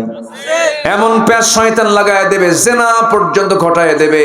এই জন্য কোনো ফিমেল কোনো কারো কাছে তুমি ইনবক্সে নক দিবা না। কারো ইনবক্সে নক দাও মানে হলো তার বেডরুমে ঢুকে যাওয়া গুনাহ হবে, জেনার গুনাহ হয়ে যাবে। খুব সাবধান, খুব কেয়ারফুলি চলতে হবে। আল্লাহ রাব্বুল আলামিন বলছেন, বান্দারে, যুবক তুমি জেনে রাখো, তোমার যৌবনকে যদি কন্ট্রোল করতে পারো, জেনা থেকে যদি বাঁচাতে পারো, আমি আল্লাহ তোমাকে আরশ আজিমের ছায়ায় তোমাকে জায়গা করে দেবো। জোরে করুন সুবহানাল্লাহ। এই জন্য এই সমস্ত অপকর্ম থেকে বাঁচার জন্য সর্বক্ষণ জিকির করব কার? আসতে বলবেন না কার? আমি আপনার সবচেয়ে সেই দিন মজা পাবো যেদিন আমরা জিকিরের মধ্যে মজা পাবো। সবচেয়ে মজা পেতে হবে কার জিকিরে? বলেন, আল্লাহর জিকিরে। এই জিকির মানে আমরা অনেকে মনে করি সুবহানাল্লাহ না, আলহামদুলিল্লাহ শুধু না, এগুলো তো জিকির আছে, মুখে সবসময় বলবো, কিন্তু জিকিরের অনেকে ব্যাখ্যা বুঝি না। একটা প্রেক্ষাপট বললে সহজ হয়ে যাবে। জিকির কাকে বলে? একজন খলিফা ছিলেন যার নামটা আজকে বারবার চলে আসছে, যেহেতু আসছে তার নামটাই বলে ফেলে, ওমরে ফারুক। কয় নাম্বার খলিফা? বলেন কয় নাম্বার? 1 নাম্বার কে বলেন? Number 2, number 3, number 4 Ali. 1 number Abu Bakr, number 2 হচ্ছেন ওমরে ফারুক রাদিয়াল্লাহু তাআলা আনহু। বহুদিন আগে এক মাহফিলে বললাম, আজ থেকে প্রায় 15-20 বছর আগের কথা। এই যে এই সাইজের ছেলে যে বসে গেল, এমন একটা ছেলের সামনে বসে আছে। বললাম, ওমরে ফারুককে চেনেন? কে কে বলেন? সামনে থেকে সেই ছেলেটা দাঁড়ায় বলে, হুজুর আমি চিনি। কে? আমাদের বাড়ির দোতলায় ভাড়া থাকে। আমাদের বাড়ির দোতলায় ভাড়া থাকে। বললাম, তুমি 100তে 100 পাইছো? 100তে 100 পেয়েছো। তুমি যা বলেছো, যা জেনেছো তাই বলেছো, তোমার মধ্যে কোনো সমস্যা নাই। এই ওমর কিন্তু বাসায় ভাড়া থাকা ওমর নন। এই ওমর হচ্ছেন অর্ধজানের শাসনকর্তা ওমর। আল্লাহু আকবার বলেন। তার মৃত্যুর একটা ইতিহাস বলছে। মৃত্যুর সময় তিনি কেমন করে জিকির করেছেন দেখেন। ওমরে ফারুকের মৃত্যুর সময় হয়ে গেছে, হঠাৎ করে তার মৃত্যুটা চলে আসছে, কেমন করে দেখেন। সারা জীবন দোয়া করেছেন, আল্লাহ আল্লাহুম্মা রযুকনি শাহাদাতান ফি সাবিলিক ওয়াজআল মাউতি ফি বালাদি রাসূলিক। এই দোয়া করতেন সারা জীবন। আল্লাহ পাক তার দোয়াটা মঞ্জুর করলেন। তিনি করলেন কি? নামাজে দাঁড়ায় গেলেন, ফজরের নামাজ। প্রথম রাকাত পড়েছেন নামাজ, দ্বিতীয় রাকাতে হঠাৎ করে এক জালিম এসে তার ডান পাশে এসে তার পেটের মধ্যে চাকু ঢুকায় দিল। বিষাক্ত চাকু, বিষ মিশ্রিত চাকু, বিষ লাগানো আছে। চাকু যখন ঢুকায় দিয়েছে, তেমন তাকে কাবু করতে পারে নাই। ওই চাকু আবার বের করে নিয়েছে। এবার তিনি যখন সেজদার দিকে যাবেন, এমন সময় তাকে জোরে ধরে, শক্ত করে ধরে, পেটের মধ্যে, তল পেটের মধ্যে দুটা চাকু বারবার স্টেপ করা হলো, আঘাত করা হলো। যখন দুইবার যখন আঘাত করা হয়েছে, সেই সময় দেখা গেল তার ভুঁড়ির একটা অংশ বের হয়ে গেছে। নামাজ পড়তে চাইলেন কিন্তু আর পারলেন না। রক্তে রঞ্জিত হয়ে ওমরে ফারুক মসজিদের মধ্যে পড়ে গেছেন, সেন্সলেস হয়েছিলেন কয়েক ঘন্টা সেন্সলেস থাকার পরে যখন সেন্সটা ফিরে পেয়েছেন, ফিরে পাওয়ার পরে সামনে ছেলে আব্দুল্লাহকে দেখলেন। আব্দুল্লাহকে দেখে বলছে, আব্দুল্লাহ আমাকে একটু পানি দাও তো। সন্তান মনে করেছেন বাবা মার তৃষ্ণার্ত, তাড়াহুড়ো করে পান করার জন্য এক গ্লাস পানি তার সামনে রেখে দিয়েছেন। বলছেন, আব্বা এই যে পানি, আপনি পান করুন। বলছে, বাবা আব্দুল্লাহ রে, তুই কিসের পানি আনছিস? আমি তো পানি পান করতে চাই নাই, আমার তো ফজর হয় নাই, ফজর নামাজটা পড়া দরকার। জোরে বলেন সুবহানাল্লাহ। পেটের ভুঁড়ি বের হওয়া, পেটের ভুঁড়ি বের হওয়া। গামছা দিয়ে বাঁধলেন পেট, ওযু বানালেন, ইশারা করে নামাজটা তিনি আদায় করলেন। এরপরে বলছেন, আব্দুল্লাহ তুমি এত কান্নাকাটি করো কেন? বাবা এত কেঁদো না, আব্বা ডাক্তার নিয়ে আসছে, ডাক্তার আপনার চিকিৎসা করুক। ঠিক আছে, আসতে দাও। ডাক্তার সামনে আসলো। এবার বলছেন, ডাক্তার কি চিকিৎসা করবা করো। এবার বলল কি, আপনাকে আমি একটা গ্লাস দুধ পান করবো, আপনি দুধ পান করুন। তাকে 1 গ্লাস দুধ দেওয়া হলো। এক গ্লাস দুধ হাতের মধ্যে নিয়ে তিনি বিসমিল্লাহ বলে পান করলেন, কিন্তু দেখা গেল পেটের মধ্যে দুধ থাকলো না, পেটের নাড়িভুড়ি দিয়া দুধটা বাইরে বের হয়ে আসলো। ডাক্তার বলে ফেললো, আমি আর চিকিৎসায় পারলাম না, চিকিৎসা দিয়া এই রোগী ভালো হবে না। ওমরে ফারুক বলছেন, ডাক্তার রে তুই ভালো করবি কেমনে, কারণ আল্লাহ পাক আমার নাকের মধ্যে জান্নাতের ঘ্রাণ ঢুকায় দিয়েছে। আমি শহীদ হওয়ার মর্যাদা পেয়েছি, কারণ আমাকে যে আঘাত করেছে সে হচ্ছে আবু লুলু মাজুসি, অগ্নি পূজক একজন, সে একজন অগ্নি পূজক, সে আমাকে আঘাত করেছে, সে তো মুসলমান না, আমি শহীদের মর্যাদা পেয়ে যাব, আমি শহীদ হয়ে যাচ্ছি, আমি বড় ভাগ্যবান। খুব হাসি খুশি তার চেহারা। এবার বলছে, আব্দুল্লাহ আমি তো দুনিয়া থেকে বিদায় নেব, ডাক্তারকে বিদায় দিয়ে দাও। ডাক্তার চলে যাচ্ছে, ডাক্তারের পায়ের দিকে তাকায় ওমরে ফারুক দেখেন তার পা জামাটা গিরার নিচে পড়ে আছে। ওই সময় ডাক দিয়ে বলে, ডাক্তার তুমি কি চাও কিয়ামতের দিন আল্লাহ তোমাকে না নজর দিক, তোমার দিকে না তাকাক? না, আমি তো চাই আল্লাহ পাক তাকান। তাড়াতাড়ি পাঁচজামার কাপড় তুলে নাও, তোমার পাঁচজামার কাপড় নিচে কেন, তাড়াতাড়ি উঠাও। মৃত্যুর পূর্বেও তিনি দাওয়াতি কাজ বন্ধ করেন নাই। এটার নাম জিকির, এটার নাম কি বলে? জিকির। ওমর ফারুক রাদিয়াল্লাহু তাআলা আনহু দুনিয়া থেকে বিদায় নেবেন, তার আগ দিয়ে এবার আব্দুল্লাহকে ডাক দিয়ে বলছেন, কলিজার টুকরা আব্দুল্লাহ রে, সন্তান এইদিকে আয়। আমার সারা জীবনের বড় স্বপ্ন ছিল শহীদ হব, শহীদের মর্যাদা পাচ্ছি, কিন্তু আমার বড় শখ, আমার বন্ধু আবু বকর আমার নবীর সাথে শুয়ে আছে, আমিও নবীর সাথে ঘুমাতে চাই, আমার বড় শখ। কিন্তু জায়গাটা তো আমার না, জায়গা আম্মা জান আয়েশার। আম্মা জান আয়েশা যদি না দেন ওই জায়গায় তো আমি শুতে পারবো না। আমার বন্ধু আবু বকর তো জায়গা পেয়ে গেছে, তার মেয়ের কাছ থেকে নিয়েছে, আয়েশার কাছ থেকে নিয়েছে, কিন্তু আমি আমাকে দেবে কিনা জানি না। তবে আব্দুল্লাহ শেষবারের মতো আমার পক্ষ থেকে সালাম জানায়, বলো তো সে যদি তার জায়গাটা দিত আমি নবীর পাশে ঘুমাতাম। বারবার করে আকুতি করছিলেন। ছেলে আব্দুল্লাহ চলে গেলেন, গিয়ে বলছেন, আমি ওমরের ছেলে আব্দুল্লাহ এসেছি। আমার আব্বা বললেন, যদি আপনি আপনার জায়গাটুকু যদি একটু আমার আব্বার জন্য দিয়ে দিতেন, আব্বা খুব খুশি হতেন। আব্বা নবীর সঙ্গে থাকতে চান, ঘুমাতে চান, আপনার জায়গা কেমন করে জোর করে উনি বলবেন আপনাকে, আপনার কাছে আমার আব্বা আমাকে পাঠিয়েছেন। আম্মা জান আয়েশা সিদ্দিকাকে বলছেন, শোনার সঙ্গে সঙ্গে বলছেন, ইসলামের মহান খলিফা, এত বড় একজন মহান ব্যক্তি আমার কাছে সামান্য একটা জায়গা আমার কাছে চাচ্ছেন, আমার ঘরের অংশটুকু চাচ্ছেন, আমি কেমন করে মানা করব? আমি আমার জায়গাটুকু দিয়ে দিলাম, আমার জায়গায় ওমরে ফারুক তার শেষ বিদায়টা নিয়ে নেবে। সুবহানাল্লাহ। এখনো শুয়ে আছেন নবীর পাশে কয়জন? বলেন না ভাই, কয়জন? এই তো কয়েকদিন আগে নিজের চোখে দেখে আসলাম, গত সেপ্টেম্বরে দেখে এসেছি। 21শে সেপ্টেম্বর রাত 3টার দিকে আমার নবীজি বলেছেন, মা বাইনা বাইতি ওয়া মিনবারি রাওদাতুম মিন রিয়াদিল জান্নাহ, আমার ঘর এবং আমার কবর, আমার ঘর এবং আমার মিম্বার এর মাঝের যে অংশটুকু আছে এটা হলো জান্নাতের টুকরা। এটা কিসের টুকরা? জান্নাতের টুকরা। আমি আমার ছেলেকে সাথে নিয়ে যখন ভিতরে ঢুকলাম, ভিতরে ঢোকার সঙ্গে সঙ্গেই আমার মনে হলো বেশিক্ষণ থাকতে দেবে না, 10 মিনিটের মধ্যে বের করে দেবে। সবাইকে তাই দেয়।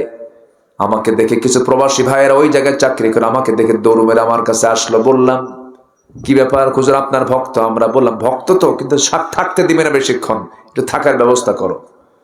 ওই প্রবাসীগুলো ময়মনসিংহ কিশোরগঞ্জের দিকে বাড়ি, তারা ওখানকার এক অফিসারকে বললো যে আমার দেশের এক হুজুর আসছে, মানে এমন কওয়া কইছে, এমন তেল মারছে, বুঝলেন। আমার কাছে অফিসার এসে, অ্যাডমিনিস্ট্রেশন অফিসার এসে আমাকে সালাম জানায়, অভিবাদন করে, সম্বোধন করে, সম্মান জানায়, প্রথম কাতারে প্রথম যে বসার জায়গা সেই জায়গায় আমাকে বসায় দিয়েছে। আমার দেশের মানুষ কিন্তু কিছু না পারলেও তেল মারতে পারে, খুব তেল মারতে পারে। তো বসলাম, বসার পরে আমাকে জমজমের এক ইনটেক পানির বোতল দিল, একটা বোতল আতর আর আজোয়া খেজুর দিয়ে আমাকে ওয়েলকাম জানালো। কিছু ধোঁয়া জাতীয় যে আগুনের কিছু ধোঁয়া সেখানে থাকে, তারা ইউজ করে, এগুলো দিল। বসলাম, যেখানে বসে আছি তার বাম পাশে শুধু একটা ওয়াল, আর ওয়ালের সাথে হচ্ছে আমার নবীজির কবর। একটা ফুটা অংশ, একটা ফাঁকা অংশ আছে, ছিদ্র আছে, দেখাও যাচ্ছে। আমার কাছে মনে হলো, আল্লাহর কসম করে বলি, যেন আমার নবীজির গায়ের ঘ্রাণ যেন আমার নাকে ধাক্কা মারতেছে। ডান দিকে তাকায় দেখি আমার নবীজির প্রিয় সেই মিম্বার, যেখানে দাঁড়িয়ে কথা বলতেন মুহাম্মদ সাল্লাল্লাহু আলাইহি ওয়াসাল্লাম। ডান দিকে তাকালে মিম্বার, বাম দিকে তাকালে কবর। সেখানে একটা দোয়া করেছে, আল্লাহ মৃত্যু তো একদিন হবেই, কিন্তু বিআই আরদিন তামুত, কোন জমিনে হবে আমি তো জানি না, তবে তোমার কাছে ফরিয়াদ করি, মালাকুল মউত যেদিন আসবে তার অন্তত একটা দিন আগে তুমি আমার মদিনায় পৌঁছায়া দিও। সম্মানিত ভাইয়েরা, নবীর মোহাব্বত ছাড়া আর আল্লাহর দয়া ছাড়া, ভালোবাসা ছাড়া বান্দা কখনো রেহাই পাবে? রেহাই পাবে? অতএব সবচেয়ে আমরা ভালোবাসবো কাকে? এক নাম্বার কাকে? নাম্বার 2 হচ্ছে মুহাম্মদ সাল্লাল্লাহু আলাইহি ওয়াসাল্লামকে। সে আল্লাহকে ভালোবাসার নিদর্শন হচ্ছে আজান শুনলেই কোথায় চলে যাব? সবাই কি নামাজ পড়তে রাজি আছেন? সবাই কি নামাজ পড়তে রাজি আছেন? হাত তুলে দেখান তো দেখি 5 ওয়াক্ত নামাজ কারা কারা পড়তে চান? জোরে বলি, ইয়া আল্লাহ, আমাদেরকে 5 ওয়াক্ত সালাত আদায় করার তৌফিক তুমি আল্লাহ দিয়ে দাও। জোরে বলি আমিন। আরো জোরে আমিন। আরো জোরে আমিন। আপনার কষ্ট পেলেন মনে হয়। নামাজ তো ব্যক্তিগত জীবনে পড়বই, নামাজ রাষ্ট্রীয় জীবনে আসুক। সবাইকে চান রাষ্ট্রীয় জীবনে আসুক? এই 54 বছর যারা ক্ষমতায় ছিল তারা কি চেয়েছে? তারা কি চেয়েছে? তারা যদি আবার আসে তারা কি নামাজ চাবে? চাবে না। অতএব আগামী সরকারকে আমরা নামাজের সরকার দেখতে চাই। আগামী সরকারকে আমরা ইসলামের সরকার দেখতে চাই। আগামী সরকারকে আমরা কোরআনের সরকার দেখতে চাই। রাজি আছেন কারা কারা? হাত উঁচু করে দেখান ইনশাআল্লাহ। কেউ তো স্লোগান দেন না।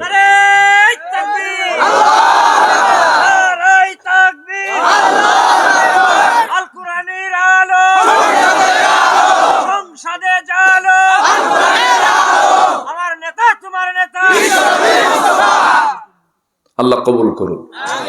জোরে বলে আমিন। আরো জোরে আমিন। এখন বিষয় হলো, আচ্ছা, এখন বিষয় হলো যে আল্লাহ কাকে ভালোবাসেন। এতক্ষণ শুনলাম কাকে ভালোবাসেন না, এখন কাকে ভালোবাসেন। আরো 8 শ্রেণী। নুরু, ওয়াজ কি শেষ না শুরু?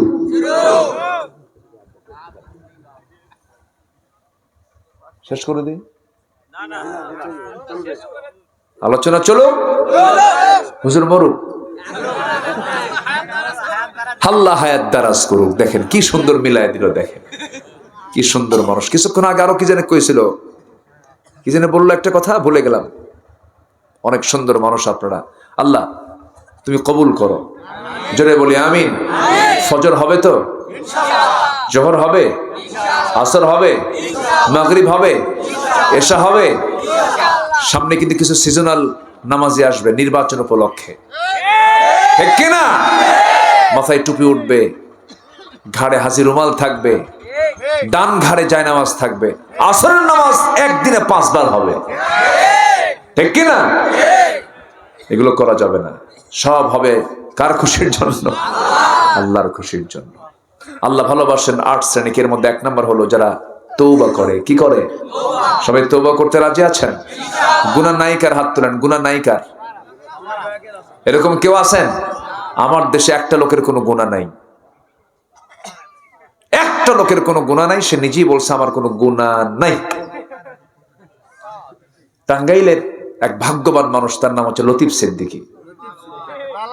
এত বড় ভাগ্যবান, সে একদিন বলতেছে আমি কেন আমিন কব? আমি কেন আমিন বলবো? আমার তো কোনো গুনাই নাই। কত বড় বদমাইশ! আল্লাহ তাআলা নিজে বলছেন ওয়াস্তাগফিরহু ইন্নাহু কানা তাওয়াবা। হে রাসূল, আপনি ইস্তেগফার করেন। আমার নবীর কোনো গুনাহ ছিল? তারপরও তাকেও ক্ষমা চাইতে বলা হয়েছে। বান্দার দায়িত্বই হলো আস্তাগফিরুল্লাহ। বান্দার দায়িত্ব কি? আস্তাগফিরুল্লাহ, আল্লাহর কাছে ক্ষমা চাওয়া। আতুবু ইলাইহি, আল্লাহর কাছে তওবা করছি। এটা বান্দার দায়িত্ব, এটা বান্দা করবে। এটা বান্দার গুনাহ থাক আর কি না থাক, বান্দার গুনাহ তো থাকবেই। আর ও বলে আমার কোনো গুনাহ নেই। সে বলেছিল হজ মুহাম্মাদের ব্যবসা, বলছিল না? এই কুলাঙ্গার বলেছিল, বদমাইশ এটা। এইরকম নাস্তিক মোর্তাদ আমার দেশে আছে না নাই? আমরা আগামীর পার্লামেন্টে এমন একটা আইন দেখতে চাই, আল্লাহ রসুল কোরআন কিতাব ইসলাম নিয়ে বাজে কথা বললে জিব্বা টেনে ছেড়ে ফেলা হবে ইনশাআল্লাহ। রাজি আছেন কারা কারা? হাত উঁচু করে দেখা।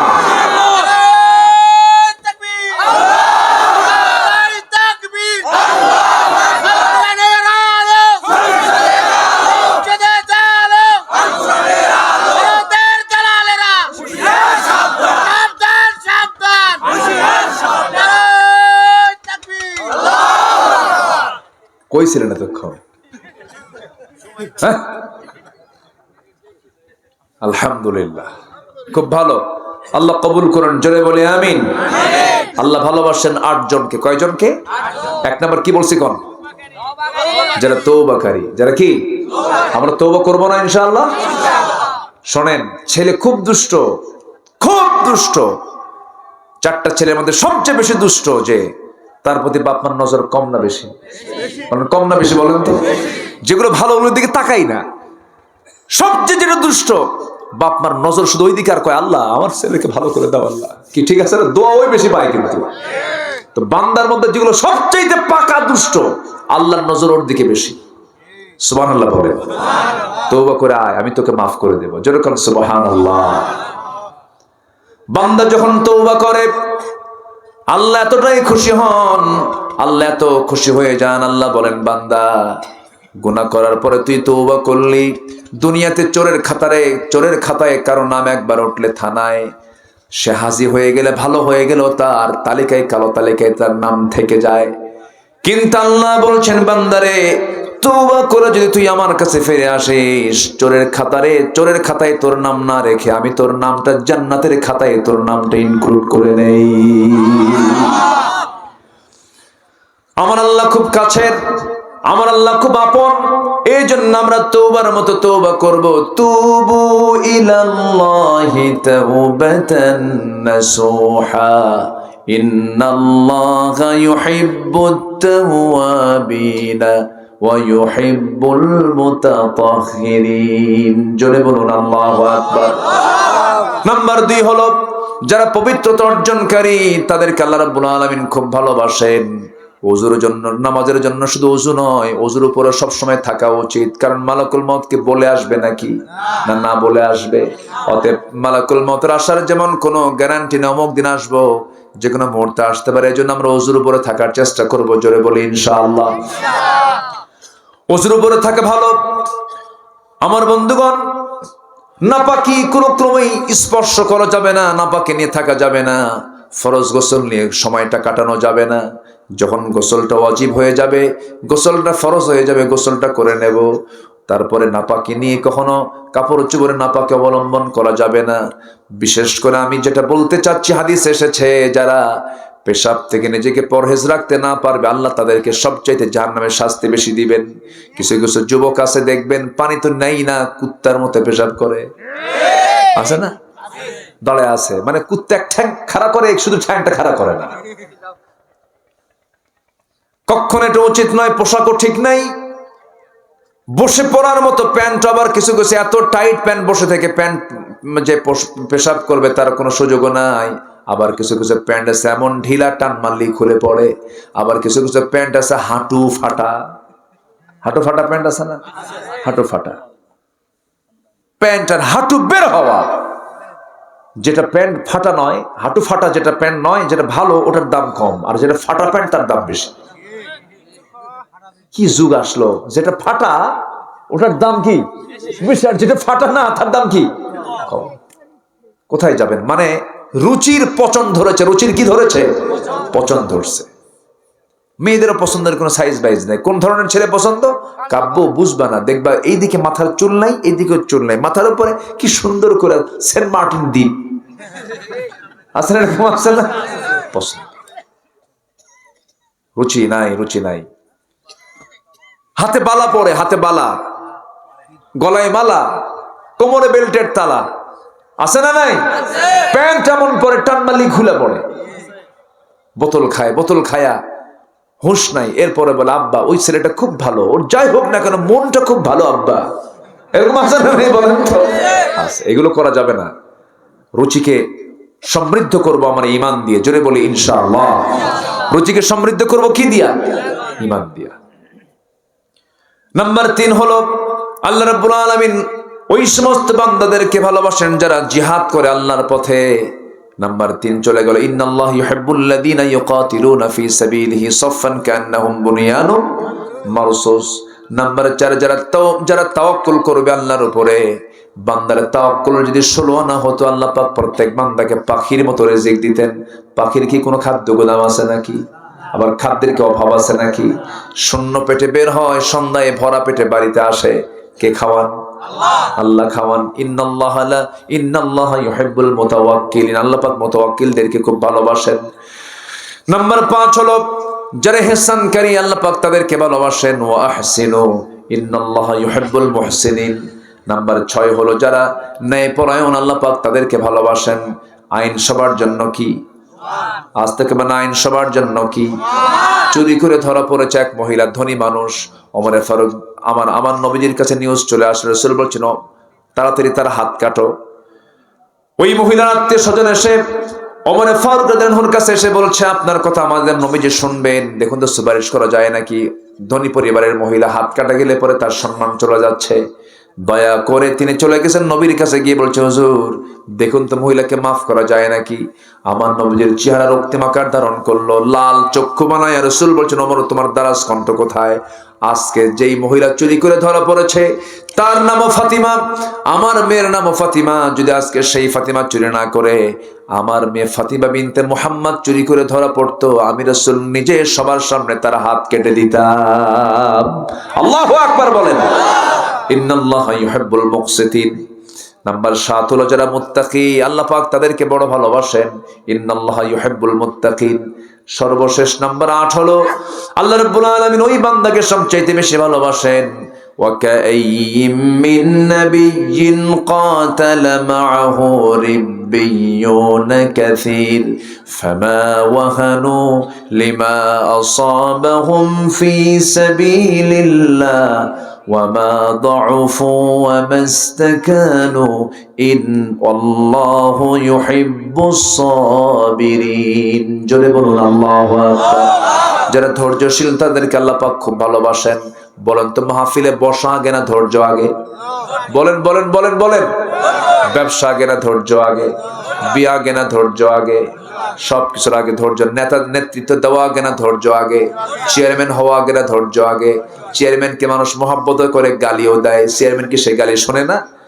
শোনে, কিন্তু শোনেও কিন্তু শোনে না। কি না শোনেও?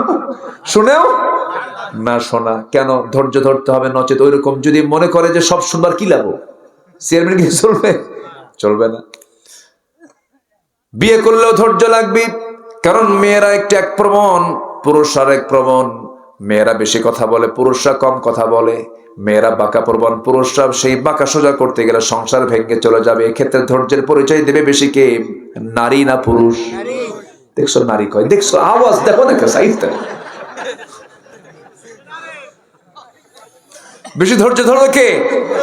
পুরুষ। ইমাম কি হবে? ইমাম কি হবে বলেন? ইমাম কি হবে? স্বামী না স্ত্রী? এখন কোন বউ? ইমাম যদি স্বামী হয়, বিচারক যদি স্বামী হয়, অবশ্যই ধৈর্য ধরতে হবে তাকেই বেশি, কারণ নেতৃত্ব যে দেবে তার ধৈর্য ধরতে হবে বেশি। দায়িত্ব কে পালন করবে? স্বামী বউকে খাওয়াবে না বউ স্বামীকে খাওয়াবে? এত আস্তে আওয়াজ, লক্ষণ ভালো মনে হচ্ছে না আপনাদের। স্বামীর দায়িত্ব ফরজ। বউ যদি 1000 কোটি টাকার মালিক হয়, বউয়ের দায়িত্ব নাই। ও যদি 1 টাকা নাও দেয়, আপনি কিচ্ছু করতে পারবেন না। স্বামীর দায়িত্ব বউকে খাওয়ানো, এটা ফরজ। এটা কি বলেন? ভাবতেছেন এত সস্তা? যার 2টা বউ আছে, কম বেশি করলে কম বেশি একটাকে কম দেয় আর একটাকে বেশি দেয়। কিয়ামতের দিন আল্লাহ পাক ওই স্বামীকে গোশত ছাড়া, চামড়া ছাড়া, হাড্ডি সার দেখা, মানে কঙ্কাল করে কিয়ামতের দিন তুলবেন আল্লাহ পাক তাকে। নাউজুবিল্লাহ কবেন না? খালি কয় 3 বউ বিয়ে করা সুন্নত। কি কথা আছে না, এরকম আছে না? আছে। বিয়ে করবেন ভালো কথা, সমান করে দিতে হবে। কি করে দিতে হবে? সমান করে। না হলে কি করে তুলবেন আল্লাহ? একদম কঙ্কাল হাড় হাড্ডি ছিঁড়ে তুলবেন, কোন গোশত পাবে না। খুব মারাত্মক জিনিস। রাসূল একাধিক বিবাহ করেছেন, কি ব্যালেন্স করেছেন। 4 স্ত্রী। নবীর সামনে এসে বলে, হুজুর আপনি বলেন তো আমাদের মধ্যে আপনি কাকে বেশি ভালোবাসেন? কেন? 4টাই কয় আমারে ভালোবাসে, আমারে ভালোবাসে, আমারে ভালোবাসে। আপনি কোন? সুবহানাল্লাহ বলবেন না? কেউ জানতো না যে কি রাসূল কাকে বেশি ভালোবাসে। আমার রাসূল বলছেন, আমি এখন বলবো না, কালকে বলবো। যাও, প্রশ্ন তো জটিল, প্রশ্ন উত্তর দেওয়া কি সহজ? যাও তোমরা। পাঠায় দিলেন। পাঠায় দিয়ে করলেন কি? রাতের আধারে 8টা খেজুর হাতের মধ্যে নিলেন, 2টা করে প্যাকেট করে বড় বড় খেজুর। আম্মা জান আয়েশার ঘরে গিয়ে বলছেন, আয়েশা আই লাভ ইউ। কি ঠিক আছে কি না? অন্যের বউ না নিজের বউ? এটা যেন মনে থাকে। আবার সারা জীবন আই লাভ ইউ করেন, হঠাৎ করে কবেন তখন ভাক্কা শুরু করছো না, এটা মাঝে মাঝে বলবেন, তাহলে আর ভাক্কা হবে না। এটাই দেখবেন খুব পছন্দ হয়ে গেছে।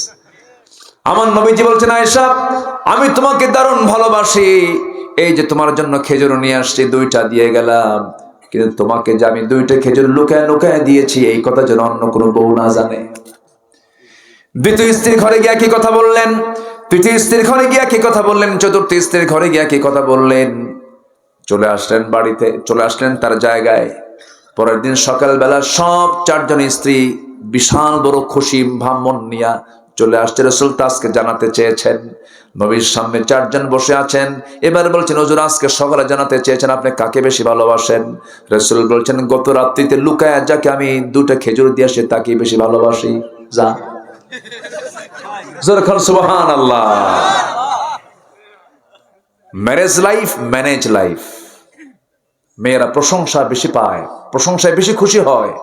কোনো কালো বউকে কখনো কালো বলবেন না, কোন খাটো বউকে খাটো বলবেন না। রাসূল এগুলো পছন্দ করতেন না।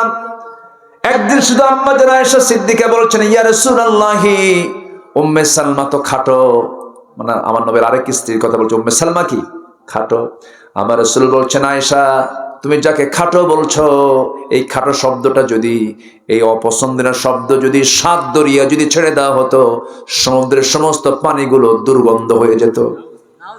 দেখছেন, কাউকে কখনো খাটো বলা ঠিক না, কাউকে কালো বলা ঠিক না, বরঞ্চ প্রশংসা করে বলবেন তুমি আমার চোখে পূর্ণিমা রাতের চাঁদ। মেয়েদেরকে প্রশংসা করবেন, অন্যের বউ না কিন্তু। আবার সুবহানাল্লাহ বলতেছেন তো। নিজের বউকে বলবেন সবসময়ের জন্য তুমি অনেক সুন্দরী। এই পৃথিবীতে নিজের বউয়ের চাইতে কোনোদিন অন্য কোনো বউ সুন্দর হবে না। যদি কারো চোখের নজর ঠিক থাকে, তার নিজের বউটা হবে পৃথিবীর সবচেয়ে সুন্দরী। ঠিক কিনা বলেন? নতুন বিয়ে করছে, 3 দিন পর মন খারাপ, কান্দো কেন, কি হয়েছে? নতুন বিয়ে করলাম কিন্তু বউটা আমার ভালো হয় না, কেন একটু কালো, কেন কি হয়েছে? সুমনের বউ দেখতে কত সুন্দর, আমার বউটা কালো, আমার নজর কাছে সুমনের বউ দেখে। নিজের বউ সুন্দর হবে কখনো? হবে না। এই জন্য আমার ভাইয়েরা, সব জায়গায় ধৈর্যের পরিচয় দিতে হবে। সংসার জীবন অশান্তি আসতে পারে, স্বামীকে কন্ট্রোল করতে হবে, স্বামীকে নিয়ন্ত্রণ করতে হবে। মেয়েদের মধ্যে ধৈর্যের পরিমাণ কম না বেশি? কম। কম, একটু ধৈর্য কম আছে না নেই বলেন তো? আবার তাদের মধ্যে যে ধৈর্য আছে সেই ধৈর্য আমার আপনার মধ্যে নাই। বাচ্চা লালন পালনের ধৈর্য বেশি কার?